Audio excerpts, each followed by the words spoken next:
好，来继续来看台北市政府甲台北市警察局日前来表态，讲未来公民团体宣传罢免爱照执法游行法申请路权的这个规定，是依照着中央的指示。但是行政院长杜英泰甲内政部长刘世芳拢讲，因无指示哦。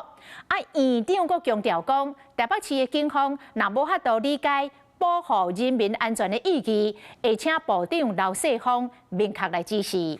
台北市长蒋万安是讲会尊重警察的专业。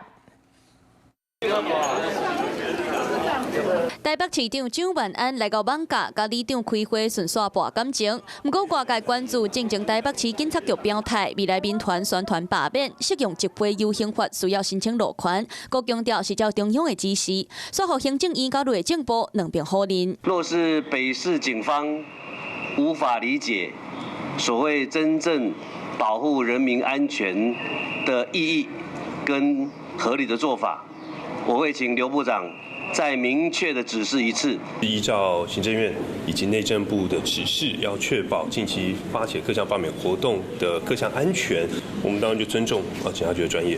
今是警局超越中央甲地方对立，不过面对罢团甲议员大声口讲恢复原本的规定，蒋万安敢问议员出手斗协调。但是好像他们是不是有误会中央的意思的感觉？警察局专业的声明也很清楚，警察局呢，他们是基于就是要维护大家的安全，所以提出这样的做法。但是我是还认为说应该多沟通。连续进入第二阶段，任何政令拢会引发关注，尤其是那赢执政的台北市，6个立委拢面对罢免的难题，其中李干秀、王凤仪市卡心的压力上介大。要安怎拍这个罢免的火，将从蒋万安连任之路的挑战之一。他们的表现，我相信大家有目共睹。所以我一定会和国民党籍委员站在一起。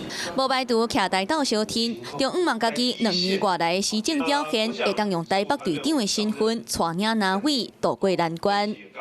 Hello， 我是张新文。想要抢先掌握最及时的新闻资讯吗？赶快订阅、按赞、开启小铃铛，锁定华视新闻 YouTube 频道。